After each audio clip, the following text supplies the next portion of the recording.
Mind-Body Solutions is a nonprofit that began as a story of one. Paralyzed as a teen, our founder Matthew Sanford started practicing yoga at age 25. He learned that it mattered how he lived in his body. Nearly 3 decades later, this vision has become an innovative educational center.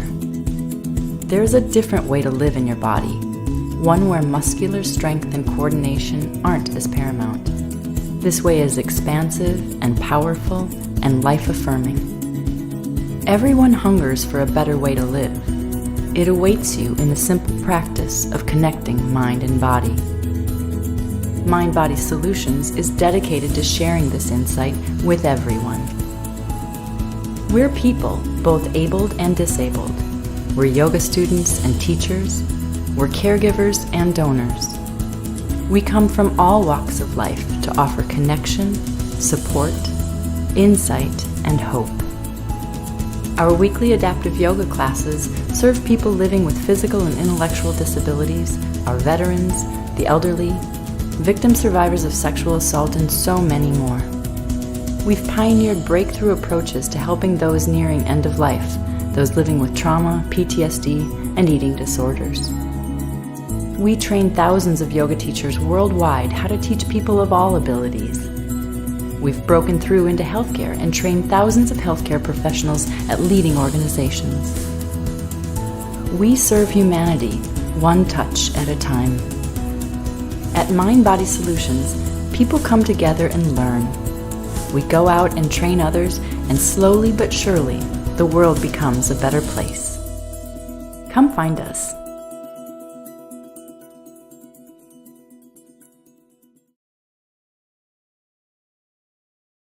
Hey everybody, welcome to the KMA Kiss My Asana Kickoff. Coming to you from Minneapolis, Minnesota. And I gotta tell you, I woke up this morning and in Minnesota, it was so dark, it was almost an eclipse, right? And now, a couple hours later, the sun's coming out. But the good thing about being part of a worldwide community is that if it's dark where you are, it's sunny someplace else. I know that seems trite, but it's the truth. And it's one of the superpowers of living with a disability. As you know, at Mind-Body Solutions, we think living with trauma, loss, and disability actually is a superpower, right? But also I want to extend that. I want to welcome people, the people that come all the time, but also anyone new to the kickoff today. Another superpower is being able to give and support and work for others. This is one of the greatest human superpowers. And and also the work at Mind-Body Solutions aims to support everybody, friends, families, not just the person living with disability, but the extended community. And that's part of the core of our mission. So today we're here not just about the connecting, having people connect mind and body. That's Mind-Body Solutions mission. But today we're here for for our adaptive yoga program. Now, our adaptive yoga program has over 9 classes a week. We have a spinning rotation of about 300 students that come every week. Different people signed up, right? And we also, so that's the program. We also do yoga transformation and disability, which is a workshop series. And we also, your money that we raise today will actually, and this week, will actually go to teacher scholarships too. So you're actually supporting a wide range of things today with your superpower, with our superpower. This year,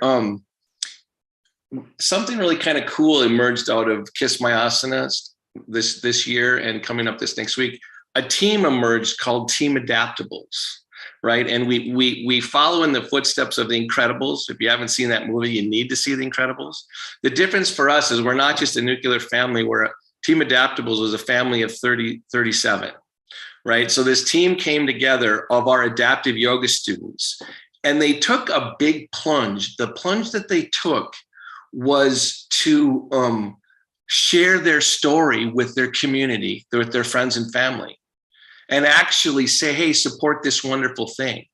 That ability to share your story when you live the secret of trauma, loss, and disability, when you're always having to show to other people that you're strong and have everything under control, That type of vulnerability is a superpower. Team Adaptables we're just one team within the Kiss My Asana week.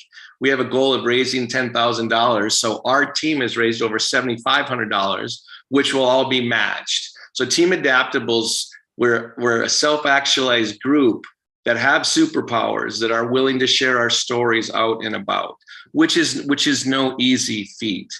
Finally, Team Adaptables, we have a logo. There's a whole bunch of stuff with that. We also have a theme song, right? We have a song, and it's called The Cape, and it's by Guy Clark. And I really, as homework, if I could assign homework during a kickoff, it'd be to go listen to it.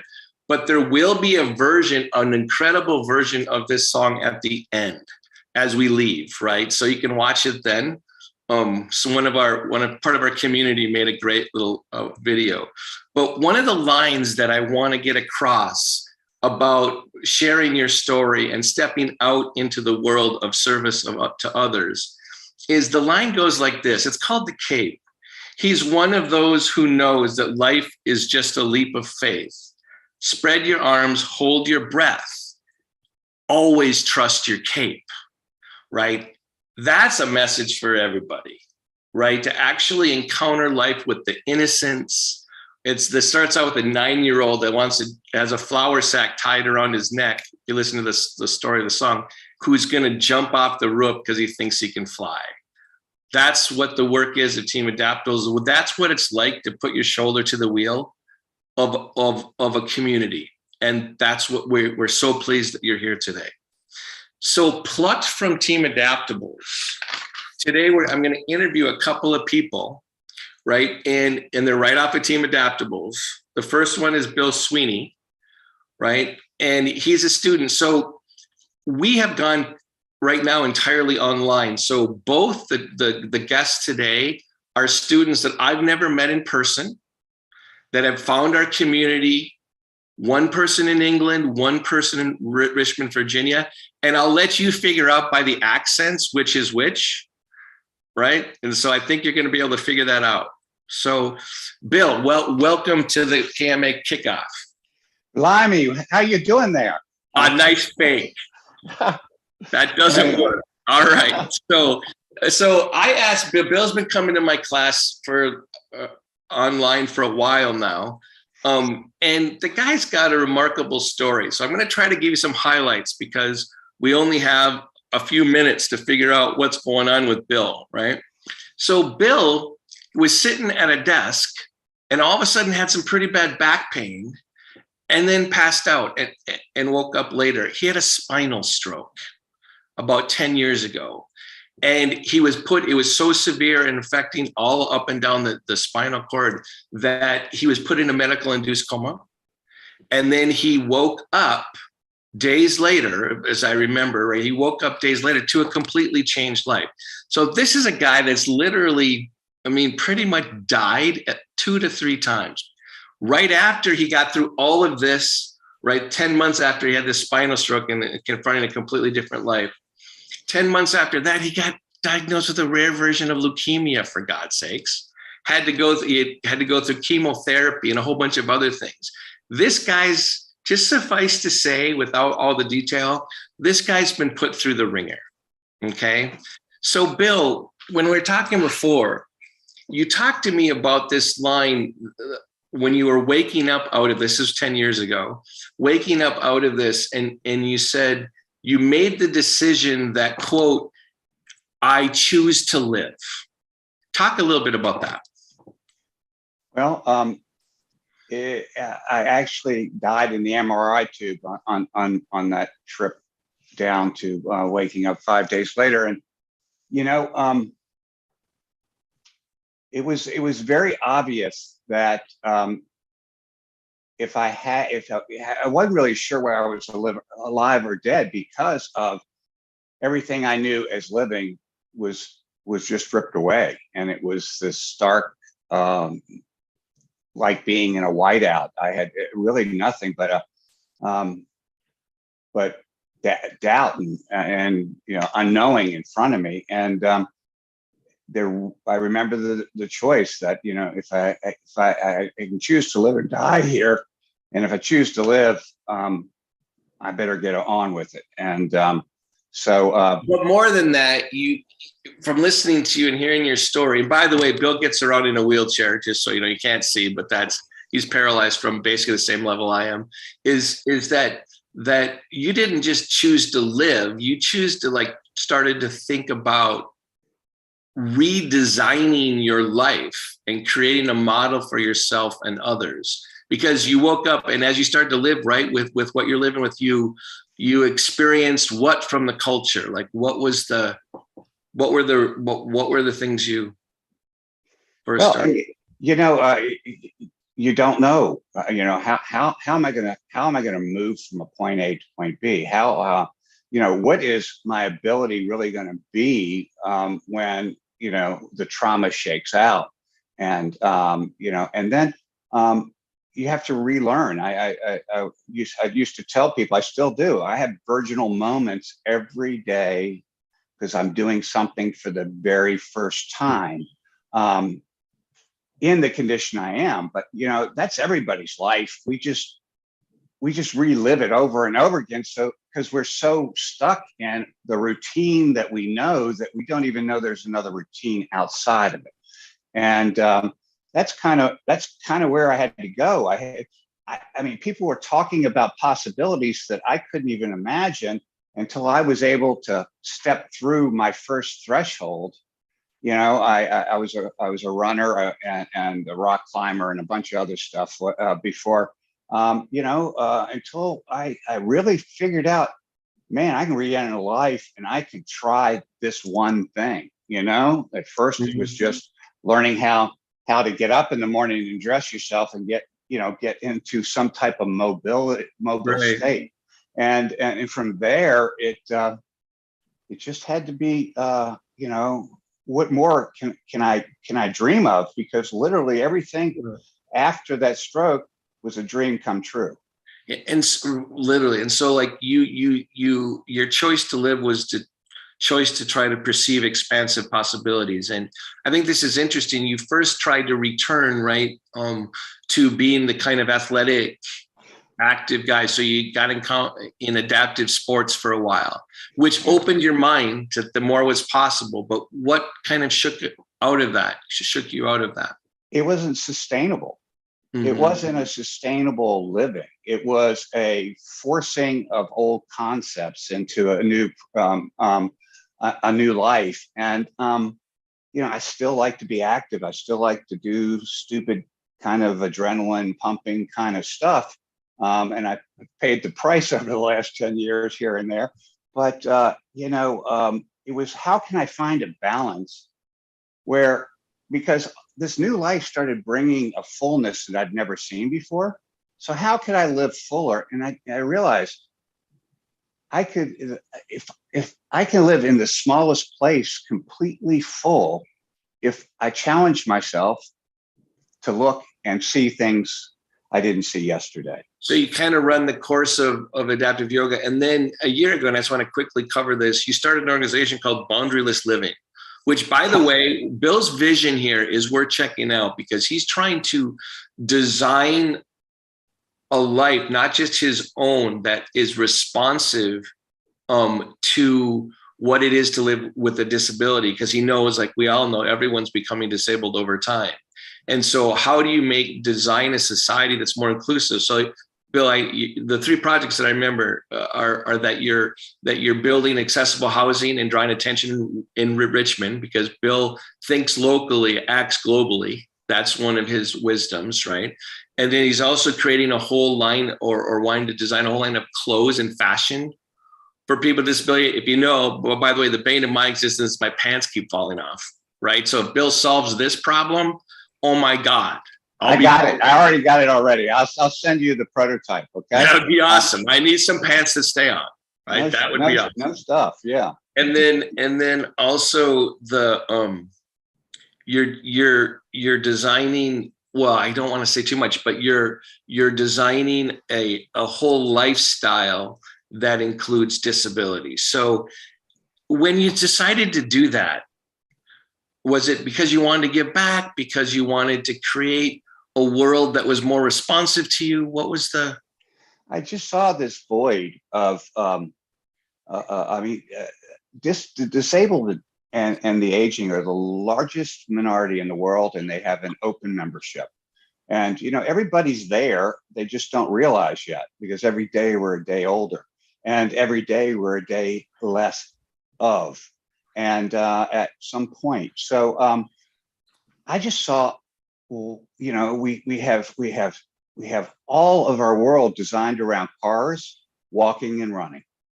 And, that's not all of our world. That excludes a third of a world. And it's actually a market that is totally overlooked, because the products and innovation that bring relief also bring, commerce. And so the disabled is the only population without a chamber of commerce. Can you believe that? Only minority without a chamber of commerce.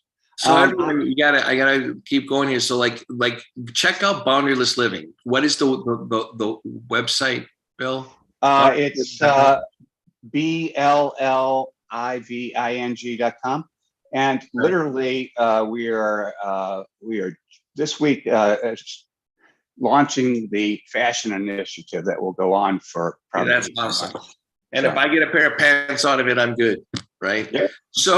So, but now, you came to Mind Body Solutions, and so the story there is kind of great, because every big life change that actually is wise almost always comes, in my experience as a male, from a woman, right?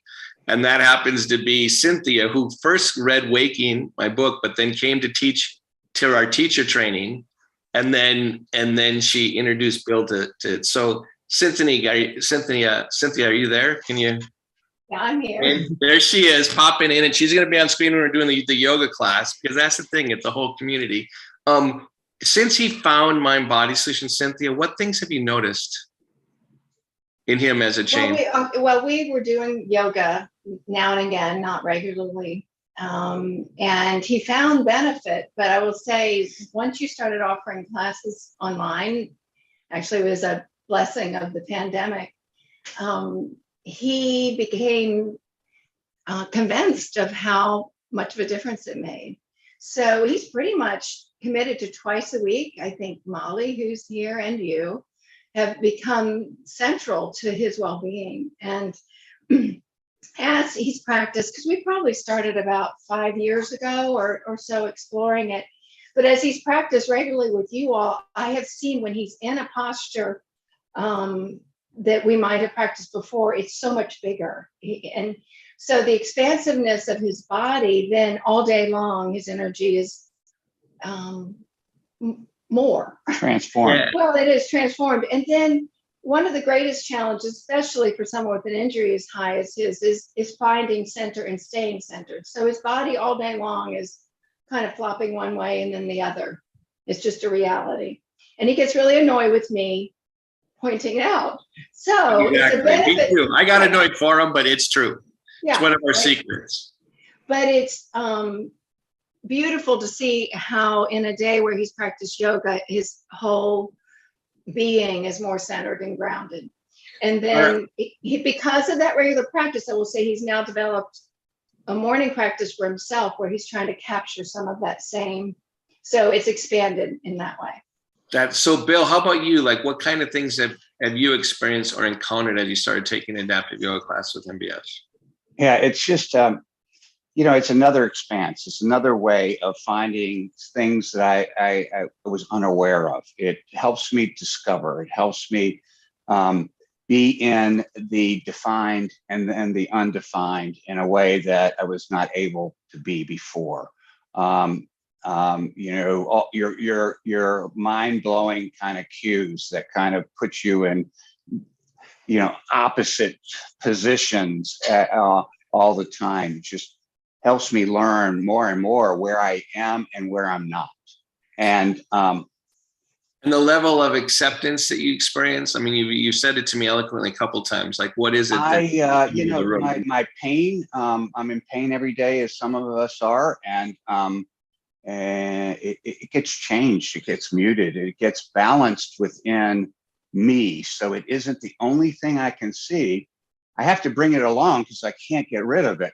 But then I can bring it along in such a broader moment throughout the day. And I know that's 100% because of the yoga practice and what you've offered me and many others. A line to me about that you come to a yoga class so your blinders don't get too narrow out of, like what is it that narrows blinders with disability? Well, fear is an automatic retractor. And when you're sitting in an unknown place and you're extremely vulnerable because you don't even know what your superpowers are yet, you can only live in fear most of the time.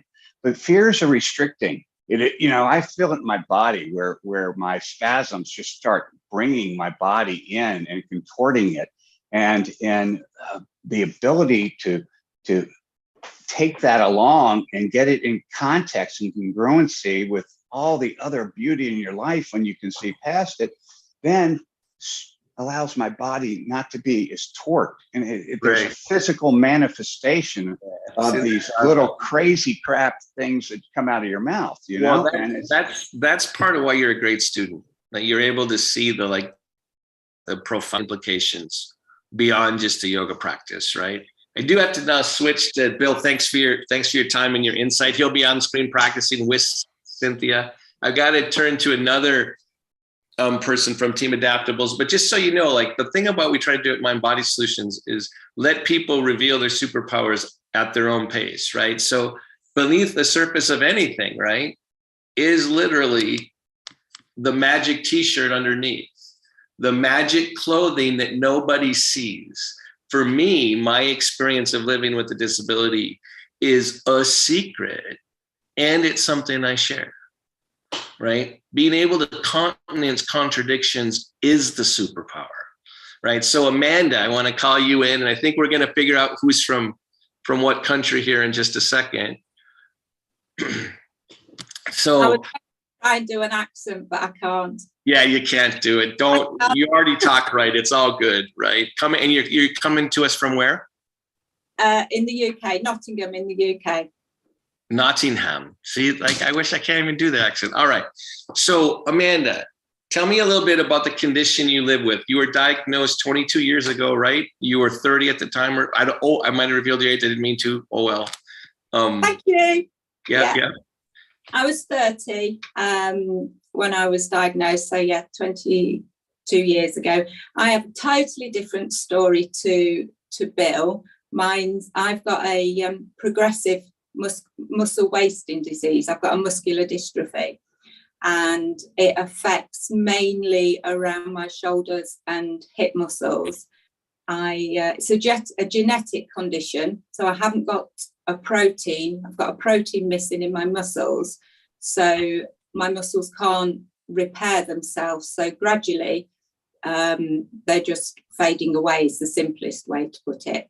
So I'm progressively getting weaker and weaker. So it's physically, right? Physically weaker and weaker. Yeah, there's not that qualification. Yes. Yeah. Mm-hmm. And so tell me what you were doing. This is the other side of the story that I think is actually incredible. So what was your profession when you were diagnosed at 30? I was a medical doctor. I was a GP in England, a family doctor. So one of the things that I know that you said to me, and I want to explore this with you at another time, is that you think the way that doctors relate to people living with chronic conditions is in need of gigantic and deep revision. Right. And that's something. Go ahead. My words to you were the medical profession are appalling the way they relate to disabled people. So eventually, for the future, think about you're a doctor and you know this from a disability point of view. You might be able to become a great mouthpiece. So I want to keep encouraging in that direction. But there's a shocking story about this. You're able to practice for like 9 years, and then there was a switch in who owned what in relationship to the national health care that Great Britain has. Just tell a little bit of what happened. I just want people to hear how real things still are. Okay, so we we work in partnership, and the local GPs around did not want to work with me because of my disability. They were frightened of the impact it would have on their workload. So let's just take that in a group on the call. Let's just take that in for a second. So they were concerned that you, for liability reasons, you couldn't carry your own workload the way it needed to be. For whatever reason, a practice of 4, the 2 senior doctors, right, actually refused to practice with you. Yeah. So again, this is only 15 years ago. Now, hopefully this might not happen the same way now, because I do think there's been some progress in disability awareness. But the idea that there's only one way you can be to be a doctor and there's no workarounds, that's insane, right? And that, that's one of those things that when I heard that part of your story, it's like, oh my God, like, does it ever stop? And the answer is no. We're living with the disability doesn't stop, right? It's unrelenting. So as you, that actually must have been painful. And you ended up giving up your medical license. Is that right? Yeah. Because you thought you couldn't practice. So again, I mean, talk a little bit about, did you just think that you couldn't do it? Did you turn their stupidity into self-doubt? Or did you just really think you couldn't practice? Because I would come to you as a doctor now, just so you know. Because like there's a whole different way of doing it. I think it really, really bruised my confidence, big style. So I lost I'm sure there would have been other doctors in the country that would have supported me and worked with me, but it really did have a massive, massive effect on my confidence, yeah.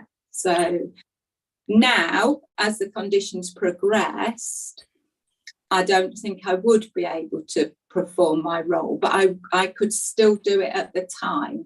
And that, yeah, there's telehealth, there's a whole bunch of stuff. But my point is, in this kind of injury or bruise, right, it does take superpower underneath in order to get through that kind of cultural message. And I'd like to tell you what Amanda's experience is rare. It's not rare. It's just not as obvious, right? It happens all over the place when you live with a disability.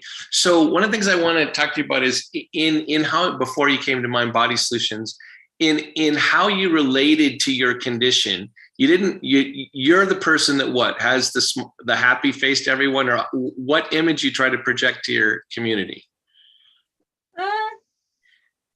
Just smiling and getting on with it, but not actually admitting what it feels like inside to slowly lose bits of your body.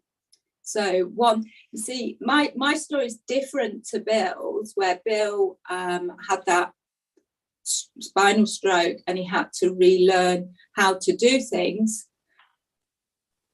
Every so often, I will just wake up and I can't do something that I could do yesterday. So I think the most significant one that I remember was I was crossing the road one day and I couldn't step up when I could still walk, when I couldn't step up a curb. So I was in the road and I was stuck, and I could do it the day before. Or there's times where Clive will pass me something and I could hold it one day, but the next day it's too heavy. And so you'll reach for something and your arm will just go like that. So it's almost like every few months something else will go. So you if you're not careful, you get into this fear of what's going to go next. Yeah, it's got to be an incredible cycle. Most of us can't even imagine this cycle, right? And so, but your relationship, by the way, her partner's name is Clive, C-L-I-V-E, which I just love as a name. It's not a name we get in the United States. I love it. I saw him I was talking to my camera. I'm going to keep talking to him because I like giving Clive a lot of guff. So the, your approach to how you've lived up until you came to Mind Body Systems was dominated by what I would refer to, we've talked about jokingly, as the English stiff upper lip, right? Right. So say a little bit about, is that how the English world works, or is that just a fact about Amanda? No, it's just a fact about Amanda, I think. I don't want anybody to see the real emotional side of things, because I want to be the happy. I don't want people to see me as the theatre of hurt feelings or poor old me. So it's easier to pretend that it doesn't hurt when it does. Just so you know, too, not just you, but everyone on the call, denial is a superpower. And everyone living with a disability, trauma, and loss has to do some of that, right? It's a question of, can you master your superpower? So Amanda, from my perspective, by the way, Amanda was on Team Adaptables, our biggest fundraiser, right? She put an unbelievable story. Go check out her page. An unbelievable story out there revealing to her community how much harder her life was than it appeared, right? And that process of recognizing that it's okay to let out your story is actually part of what it is to heal in the next levels, right? So denial needs to be mastered, not just you, including me, not eliminated. Because I don't want to be a rolling, walking mess all the time, right? That's not functional, right? So talk a little bit about, so we're coming from the stiff upper lip, and you find Mind Body Solutions in January of this year. Talk a little bit about that. I was actually just Googling, how can I put it? Exercise for the disabled. I wanted to find something that I could do that wouldn't be taken away from me. So, and I was just Googling and I couldn't find anything. So I actually Googled, thinking of, for me, the worst case scenario, and being dramatic, I Googled exercise for quadriplegics. And I came across Mind Body Solutions. I was just clicking along and I came across you, and I read a little bit about it. I actually, me being me, bought your book there and then and read it that weekend and thought, I'm going to give this a go. And I registered for a class, and I nearly didn't come, but I came. Bethany was really, really supportive. I sent about 5-6 emails. What do I need to do? What do I need to wear? Does he see me? Will the others see me? And I absolutely loved it. I think it was the first time ever that I have done something on camera where I didn't feel judged or feel that I had to prove anything. I could just relax and do it. And I've been hooked since. Absolutely love it. Yeah, so first of all, part of why we have the staff we do and is exactly what Bethany did, because it is a big leap to come into a class, and it does take helping people step into their body. But that's true for everyone on the call, right? Like whether you live with a disability or not, but that's part of what we do. So how would you describe what you get out of class, besides what you just said, which is beautifully stated, but like on even in a more, how has it transformed your perspective of your disability? It's really helping me to enjoy my body and what my body can do now without spending the time in fear of the future. So I'm really enjoying just living, and I'm just more confident. I'm more confident in the chair. I'm more confident. One of your lines, it's helping me find my voice, really is helping me express rather than in anger or in, yes, tears are okay, but actually talking about what would make life easier and what would make life more suitable for me. And I'm really, really trying to help, because there's a lot of us, and the internet is amazing. There's 500,000 people in the world with the same condition as me. So I am really trying to say, come and try it. Come and try Mind Body Solutions to see if it will help for the others as well. That's awesome. And one of the ways you described it to me is that you've learned that there's an amazing buzz from living in the body you have, rather than looking for a cure. Yes. Right. And looking for or waiting for a cure, that's great too. That doesn't mean you don't have to do that, but there is an experience of what's happening now. And what we do try to reveal at Mind Body Solutions is that the experience of living in your body, even if it's got pain in it, is fundamentally good. Right? Below the pain, below the suffering, below the world, there's a superpower, right? There's a superpower. So you definitely, and anything we can do to help you with that group, right? Of the 500,000 people, that's what we're for, right? Like, so whatever we can do to help you keep putting that message out there and sharing your story is actually, remember, it's stories that you're willing to share, Amanda, that transform the world, right? We're learners from stories, not from facts.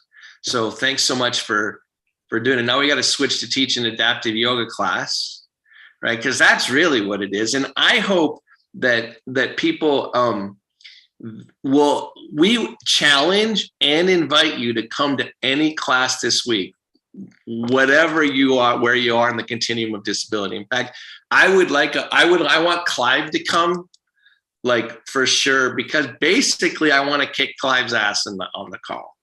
He can't. So Clive said to me, he said, I'm incredibly impatient. And he said, and this is my favorite lines I heard all last week. He said, when patience was being given out, I was, how does it say? When patience was given out, I was too busy to stick around. When patience was given out, I couldn't be bothered to wait. That's the better line. There's the writer. I couldn't be bothered to wait. So your superpower is dealing with Clive, probably more so than his superpower living with you, right? Just so you know, I've met Clive. I see the dynamic. So anyone on the call, get them to come to our classes this week. Get them to see what the community is in person, what it is to feel through your entire body without having to have super abilities, physical abilities. That's part of what we're for, and that's what we want the Yogathon to be, actually. All right, so let's start a class. So what's going to happen here? Bill's going to be on the call. Amanda's going to be on the screen. Amy, our fearless co-teacher, is on the screen to show you the traditional poses, right? And we're going to show the continuum. Cynthia's in there, right? Because we want to get both Amanda doing it on her own, Amy showing the quote traditional pose, and Bill and Cynthia doing the an assisted pose. All right, so sit up straight and tall. So start to feel more, even if you can't sit up all the way, bring awareness to your sitting bones and make them sharper, right? So for me, it means coming a little bit on the front edge of them. But if you can't do that, still try to go down through your sitting bones, right? And if you can come forward a little bit, then you can feel the change of awareness down to your legs, right? So when you feel that change down to your legs, extend down through your inner heel.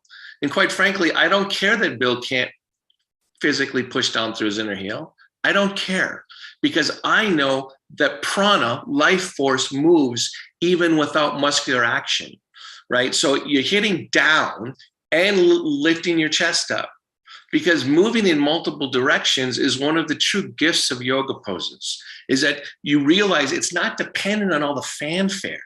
It's actually your spine filling the vessel, your vascular system filling the vessel, your nervous system filling the vessel. So as you sit up straight and tall, soften your jaw on the inside of your mouth and the skin on your face. In every yoga pose, there is a quieting. In every moment of every yoga pose, you have to practice to stay connected to what's unchanging in a pose. So even do something more subtle, balance your head over your neck, right? So you're going inward and then reassert your effort, but don't let the effort stir up and make choppy the inward connection. So down through your sitting bones again, extending down through your inner heel, lifting up, but keeping the quiet with you. Because it's not just pain that has to come with you, like Bill said. Your resilience, your quiet resilience, your superpower also comes with you and is always in your body. It's not just your mind. Soften again around the temples, jaw, inside of your mouth. Keep your chest lifted, hitting down through the sitting bones, filling the vessel, expansion, which is what Bill was talking about. He feels after practice. Go subtle again, rebalance your head over your neck, and prepare your mind to do yoga. Good, and then release. One of the insights we try to teach yoga teachers that come to train with us is that if you can get a sense of space in your body, it actually is a conduit for subtle sensation. Now, one of the things about sitting in a wheelchair all the time is that space is difficult to feel. We're compressed. That's why they say sitting's the new smoking, which is kind of a horrible thing to say to someone that has a lifetime in a wheelchair, right? But whatever, right? So what I want you to do is lean forward, putting your hands on your thighs, right? So here, and extend your back. So move in multiple directions at once, right? Hit down through your sitting bones and lift up through the sternum. But now I also want you to broaden across your shoulders. So you're moving this way and this way, right? In the pose as you're hitting down through your sitting bones and extending up to the top of your head. Now, I don't want this to be a back bend yet, but now I'm going to add not just broaden across your shoulders as you're lifting your chest, broaden across your very low back, your sacrum. And notice what happens when vertical intersects horizontal.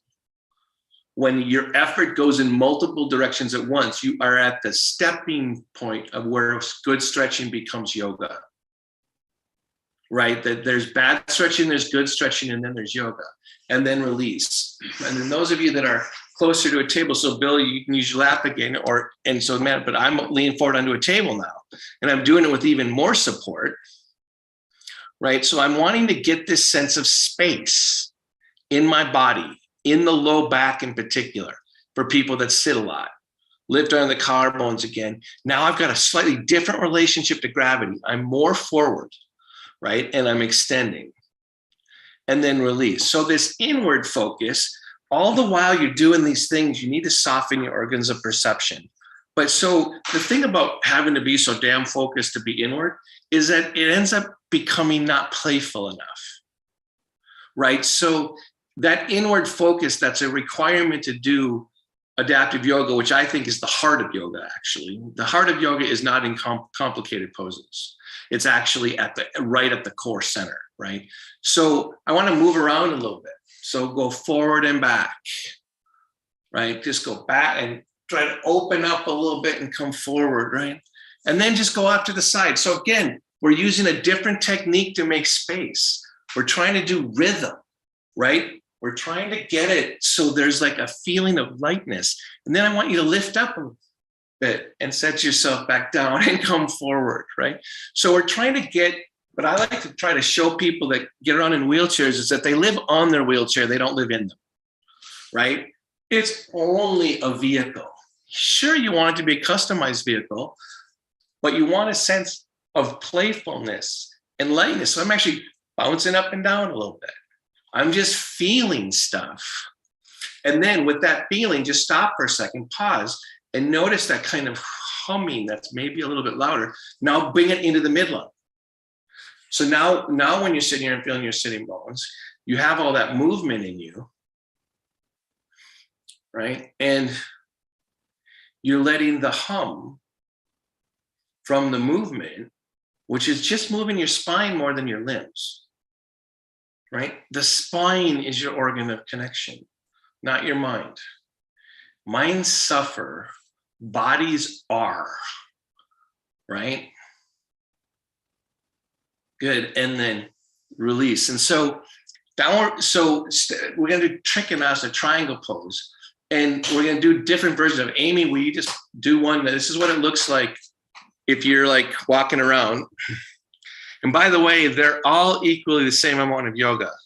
You're going to get a lot of instruction. She's going to take her arms and legs wide. So here she's expansive, right? So the feeling of being expansive is a prerequisite even if you're sitting in a wheelchair. Turn your left foot in, right foot out, right? And then she's going to inhale. And the key to this pose to keep her legs strong is to lengthen your back as you press down to the outside of the back heel and come down into a triangle, right? And then you rotate your belly up towards the ceiling, right? And so there's a lot of activity in the legs. I'm pointing to the screen. I wish you could see me what I was doing, but like there's a lot of activity and stability in the legs as you turn your spine skyward towards the sun, right? And that's what the full pose looks like. So in some version, we're going to try to recreate those sensations in adaptive poses. Now, from your upper arm, Amy, come on up and go up, right? Turn your feet straight ahead. You can do the other side. I'm going to start teaching it to everyone else. All right. So sit up straight and tall. So you get that big feeling of expansion, right? But don't just think about it with your arms. Think about it. Take your arms down, Amanda. Save your arms, right? Feel the extension up through the top of your head and down through your sit bones through the floor, right? So you're getting big. So what's happening here is Cynthia's helping build balance, because if he's off balance, right, he's going to burn too much energy too fast, and his breath is going to be compromised. So if you have balance problems, a little bit of help with stability is a big deal. So what Amanda and I are going to do, right? I got a chair here. I'm going to come over like this. So what I've done is change gravity. So Bill's going to come over to the chair, right? And Bill, if you need to come on the pose, I'm going to come to you like last, right?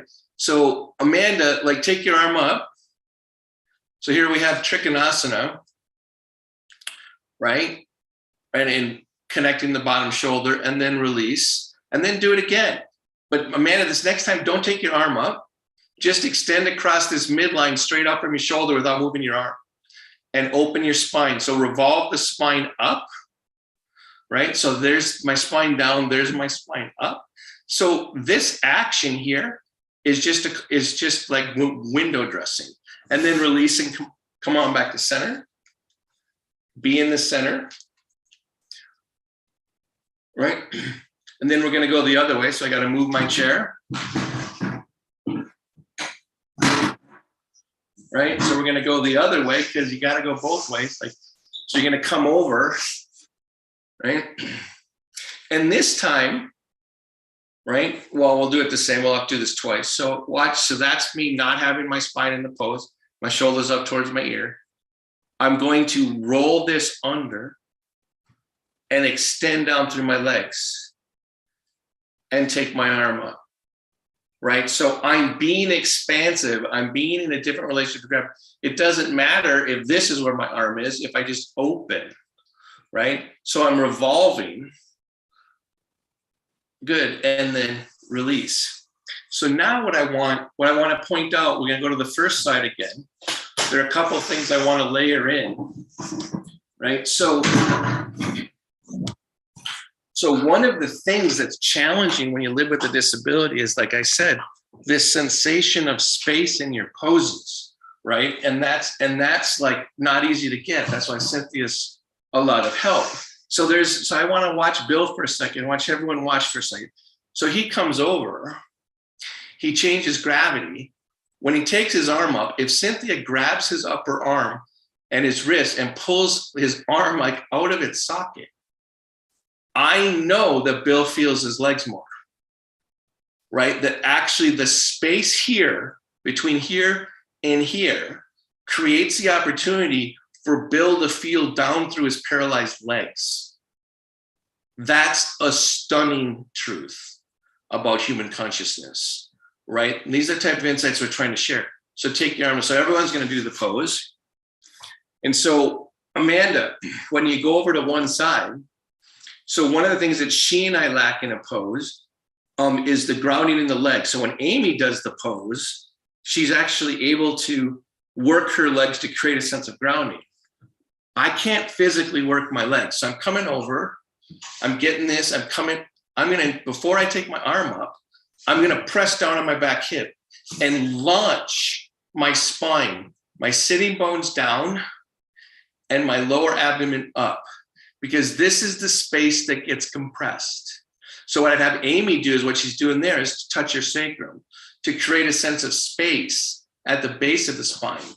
Keep that and then take the arm up, right? So, and now when Cynthia pulls on Bill's arm, Bill has to take that opportunity and not waste it and hit down through his sitting bones and feel more of the room, not just where his body is. Ground the sitting bones, ground the back leg to feel more of the room. Re-enter the world. It's your superpower. Good, and then come on up. And you're gonna go the other way.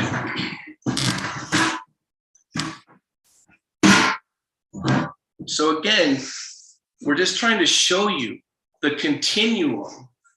See, the great thing about yoga, principles of yoga, it doesn't play favorites. The principles of yoga don't actually only reward Amy's body, right? That it's dynamic for everybody. It's just figuring out how to create the dynamic action of asana in the body you have.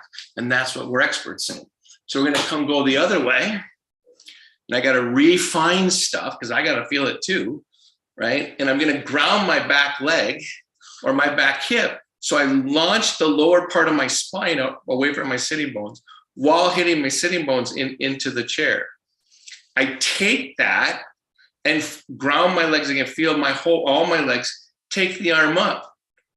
Now, quite frankly, I'm a little bit envious that Bill has Cynthia there to pull on his upper shoulder, right? Because that space makes the pose when you're in a wheelchair and creates opportunity of sensation that is not typical, right?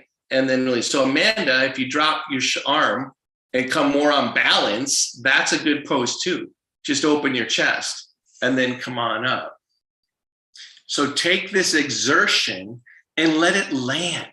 So Bill, naturally, you can see things that students do. He's quick lifted up to make it fresh again, so he could take what the pose revealed to his his brain, he could make it be more felt by repositioning and making his midline be more clear. That's why you come back to midline in poses between sides. Okay, and then so now we're gonna do dog pose. So this is like the first inversion. So Amy, just show what the pose looks like. She's gonna do two different versions of it. You can be doing it at home, right? So this is like, well, you know, yours are smarter than you, and you just need to know that, right? That they do stuff like this naturally, not because they're told. They feel their way into this kind of spinal action, right? So you got your hands and feet being an emphasis, but it's all about lengthening your spine. So then come on down, Amy, and just show it off of a chair. So if you're at home and you can't do that, right, you can do it at a right angle or at a wall. So what we're doing is looking at this pose and figuring out how can it be taught and modified and experienced. Now, it's got value for Amanda and Bill to look at the screen because they can see what they're becoming in their own version, right? There are multiple versions of every realization, always, right? And that's part of what's going on here, and then come on out of it. So now what I want is to get this length again that we did earlier. So I want Bill and Amanda to lean forward and lift the chest, right? Lift the chest. And then if you do have a table or your legs, so say you can't lean forward, excuse me, I'm going through puberty again, little cackle of my voice, right? Is that I want to get the sensation of straight arms because my arms, so if I'm doing it just in my chair, I don't get to get my arms up like this, but I want to get, and one of the things that I know that Amy is in the traditional pose, when you work your arms well, you can work your legs better. So I'm putting my wrists against my knees rather than grabbing them. So I'm using my bones. I'm extending the palms and my fingers, I'm lengthening my arm, pulling up this with my bicep, extending through my palms, lifting my chest, lifting on the collarbones, hitting down to the sitting bones. So yeah, guess what? My hands are on the floor. My sitting bones are on the floor. My feet are there, and I'm engaging in multiple directions, lengthening my spine down through my sitting bones, lifting on my collarbones, engaging my arms to press down through my legs. Good, and then release. So that's a more seated one, but just before we go on to another version, I want the up dog rather than down dog. I want you to come forward and lift under the sternum. This action of letting your spine, like you might say, call this cat-cow, but it's way deeper than that, right? And then back and forth. So now when you come forward, feel your legs. As you lift your chest and open the chest, hit down through your sitting bones and feet and come back. So now you're just layering in more awareness. Come forward, hit down, rise up, broaden, right? And then release. So now dog pose. So Bill, if Cynthia, if you're there, right? I like this one. We call this London Bridge, right? So Cynthia is going to function as a partner in as the floor. Bill's going to come forward. She's going to help him with balance, right? And I want him to lift under right between his shoulder. No, don't come back, Bill. Stay forward, right? And bring your upper thoracic forward towards your collarbones. There you go. And hit down through your legs. Yeah, you're growing right there in the pose, right? Now, I know, Cynthia, you can feel when he gets it, right, in your body. When he actually does the yoga better, it transmits right through the helper. It's an amazing thing to share, right? Sorry, my head's cut off. Oh, well, right? It's an amazing thing to share. And then release. So we're going to try to do another version of downward facing dog. And so whatever works for you, whether it's more like Amy's, whether it's more like off the chair, whether it's in partnership, or if you're here, I'm coming forward under the table, right? Which is another version, right? And I want to engage. And now I want to add another layer in this last version of downward facing dog, right? The downward facing dog has extra awareness on the hands and feet, which actually matters because your brain is innervated to your thumbs and big toe mounds, right? More than other parts of your body. So I want you to engage, hit down through your sitting bones. If your arm's going to be up here, great. If you do it against the wall, great. If you can't, who cares, right? But I want you to feel now opening your palms, spreading your fingers. Even if they don't spread, open your palms from inside to out and connect it to where you feel or can sense your feet.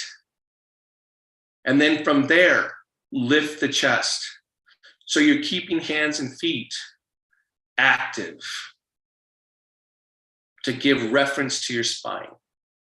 Your spine will fill the body when it's not alone. Good, and then release. One of the things that happens, I think, with people with disability, because they, in neurological deficit in particular, because they can't move their limbs as well, they leave their spine alone, right? So it sinks, and this happens to people as they age, right? They just kind of forget. This is not the only expression of your spine, right? Your spine expresses itself from here to here as much as it does out to here, right? And now I get why we think limbs are the most important part, right? Because that's what helped us survive from an evolutionary perspective. The integrative part is activating your spine. Because so sit up straight and tall. So Bill, why don't you turn and face the camera again? That'd be great, right? And so inhale and take your left arm up. Exhale and bring it over to the side. Inhale, take the arm around behind you. So you're just going to twist a little bit. And so Cynthia, if you want to help them twist a little bit gently and support underneath the back of the heart, right? Inhale, lift up, exhale, revolve. Don't crank the crap out of a twist, especially near the end of class. There is no winning here. There's only down, up, and open with your chest in a twist, right? Find the earth, lift towards the sky, and twist because you're alive. You get to control the space between the earth and the sky, right? You get to choose things and then come on back to center. And it's so funny. Before I started practicing yoga, I gave up so many things that were still available for me to choose. So many sensations, so many things because I didn't even know they were possible. Inhale, take the left arm up, right arm, I guess. Exhale, bring it across. Inhale, open it up, right? This action reveals the sky from the earth, right? Here's the earth down. Here's the combination of down and up that's happening in your twist. Inhale, lift up, exhale, revolve. I know it sounds barfy saying earth and sky, but they're qualitative differences between when your awareness goes skyward and when it stays connected to the earth.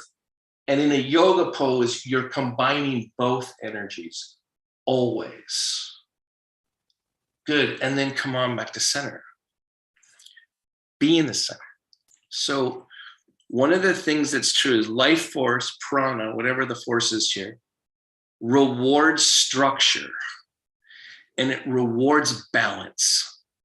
So as we cool down here, I want you to sit and really pay attention to being symmetrical, right? So I'm going to amplify that by feeling each foot as equally as I can, putting my hands on each knee, feeling the tips of each shoulders, feeling from my shoulders more inward here, each side of my breastbone. I'm going to balance my head over my neck. I'm going to open the sense of my feet, my sitting bones, because in Shavasana, you want to receive.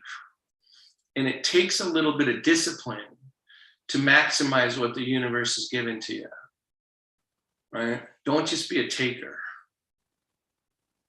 It turns out that givers are rewarded, right? That if you give your discipline and effort, balanced effort, the universe rewards it. Yoga is an art trying to maximize what you can receive from a giving universe. Nothing's being hidden from you, ever. So just feel that symmetry, each foot, each hip, each sitting bone, each side of your chest, each space between the ear and the shoulders. Soften the inside of your mouth, lips together, teeth slightly apart. And then release. And now you want to figure out how to take support. I got my bamboo plant right in my face. I might move a little bit forward here. Although I like bamboo plants, right? Okay, so I'm going to make sure that I'm leaning back in my chair and I'm grounding and taking any strain out of my shoulder that I can, right? Because if I'm straining, it's blocking some of my receiving. And so I want you to just feel and let the chair hold you up. I put my thumb tips together because I want to remember to be sensitive, right? So how I clasp my hands, I'm clasping my hands, but how I clasp my hands is all part of the same whole.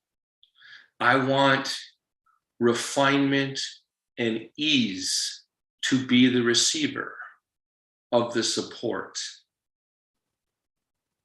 Soften around the temples, the jaw, the inside of your mouth.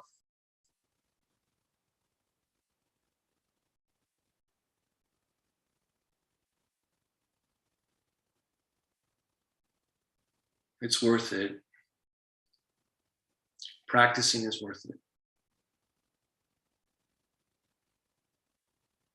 It will give back.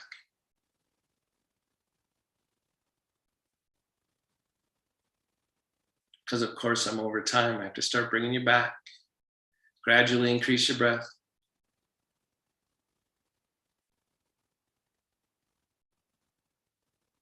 When you're ready, open your eyes. Close them.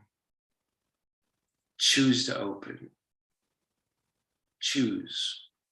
Feel the light coming, right? The light's really good, right? Especially if I'm alert. So, this, I hope for those of you that don't take our adaptive yoga classes that are here, I hope you can see that this type of yoga is for everybody, right? It's something that we all need as a tool, right? So think seriously about coming this week.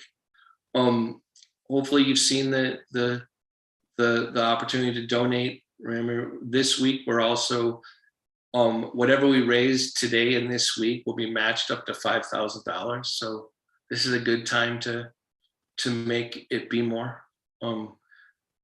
I'm so honored to actually be around stories like Amanda's and Bill's, and quite frankly, every story of every student at Mind Body Solutions. And I think you should too.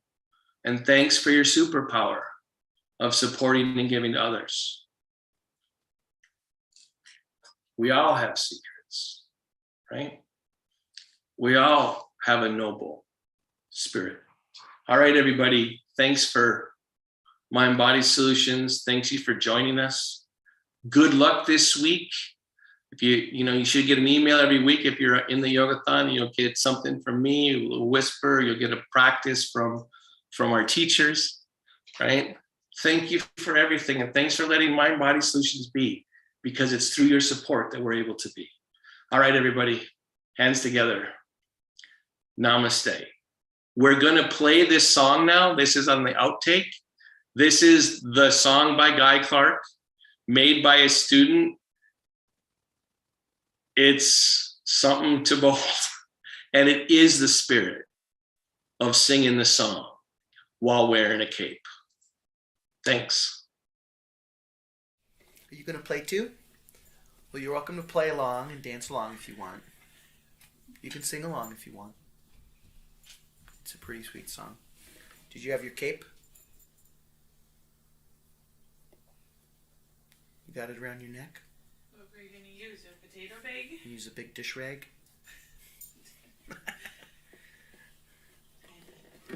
That's sort of like a flour sack. A big one. Yeah, I like those.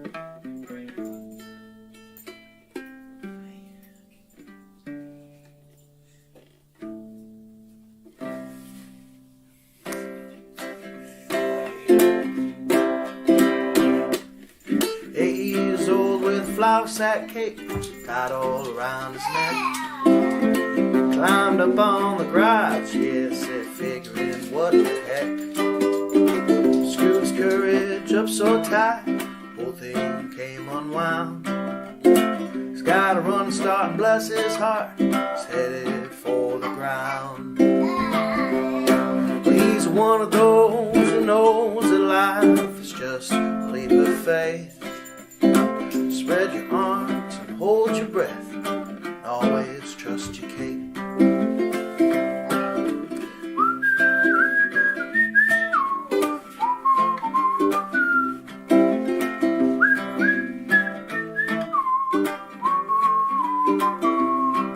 Now he's all grown up with a flour sack cape tied all around his dreams. It's full of piss and vinegar, he's busting at the seams. Licked his finger and he checked the wind. It's gonna be do or die.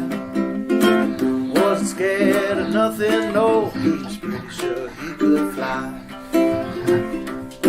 He's one of those who knows that life is just a leap of faith.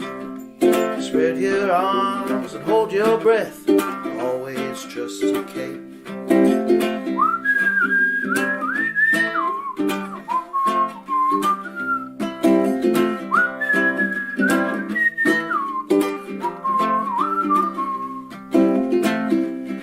Now he's old and gray with a flour sack cape tied all around his head. He's still jumping off the old garage, and will be till he's dead. Oh yeah, all them years people said he's acting like a kid. Did not know he couldn't fly, so he did. He's one of those that knows that life is just a leap of faith. Spread your arms and hold your breath, and always trust your Kate. He's one of those who knows that life is just a leap of faith. Spread your arms and hold your breath, and always trust your Kate. Spread your arms and hold your breath, and always trust your Kate.